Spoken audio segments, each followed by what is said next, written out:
Credit is the most important thing. If you want to move on in life, start your own business, or simply just have your bills lower, you have to have a good credit score. And unless you have a credit score of 720 or above, you're not getting the best rates. And I know that might seem, if you have bad credit right now, I know that might seem impossible. And you're like, okay, D-Money, you're out of your mind.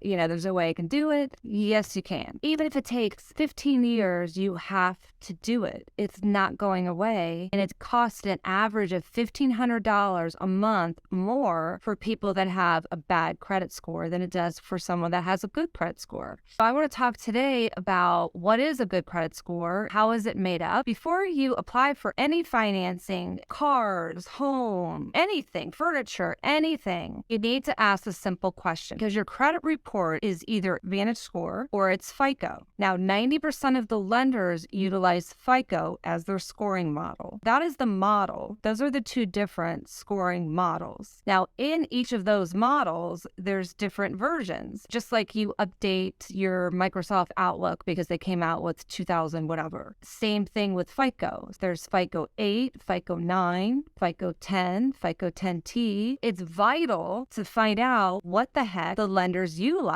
If you don't know that, how are you going to know if you even want to apply with this lender? Because once you know what model they're utilizing and credit bureau, then you can make the decision because you know, hey, my Experian 8 is awesome. Rock on. I'm going to go to this lender. Or my Equifax 8 is great. So you have to know what model they're utilizing. And if they tell you Experian, then you know they're an idiot because you want to know what model. Are they using FICO or VantageScore? 90% of lenders use FICO. If they're using FICO, you then want to ask them what credit model, what scoring model are you utilizing? Are you utilizing 8, 9? Right now, I'm finding a lot of credit card lenders, credit card companies, lenders are using FICO 8. Now, if you're getting a mortgage, they use FICO 2, which there's like FICO 2, 4, which stands for Experian, Equifax. They use a different model. Your insurance companies use a different model. Car companies use a different model because they'll take into account different things on your credit score and they weigh different things differently. That's why they have different models. One person might be more interested in people that pay their bills all the time. So you have to find out what credit model are they utilizing. We need to know FICO, VantageScore. If you're using Credit Karma, throw it away. They give you a VantageScore model.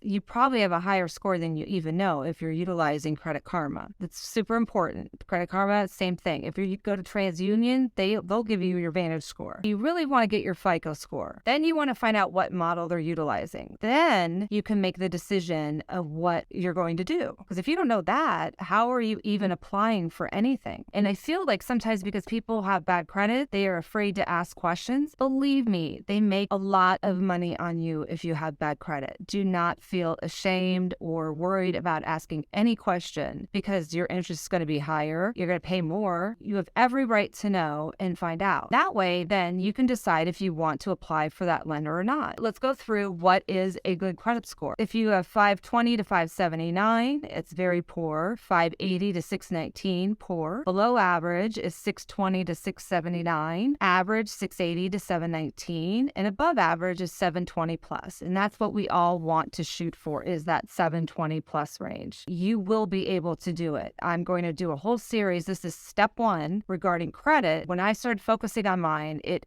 was horrible. I went through the crash. I lost 1,000 apartment units. I lost $18 million in the banks. Sometimes you have to sit out for a while. So I sat on the bench for 7 years waiting till things fell off my credit. Now I'm over 700. I'm still alive. I still have a lot of life left in me. Even if you're young and you think, it's never going to happen. I mean, if you're 25 and have bad credit, start working on it. You can change it dramatically overnight. And I'm going to show you how to do that as well. There are tons of things that we can do, but credit is number one. You don't want to pay more for everything in life. I'm going to show you step by step on how to get better credit. It's not your fault. It's not our fault. I mean, even today, my daughter's going to college. She didn't know what a HELOC was, and she doesn't know credit card interest. So I've been sitting down with her and my son, teaching him that because no one taught us this in school, and it's on us to learn it. We're the ones who are suffering. So I can't wait to share it with you and help you. And please leave down below any issues that you're having. I'll try to give you the best advice that I possibly can. This is why we're building this community of C noters is because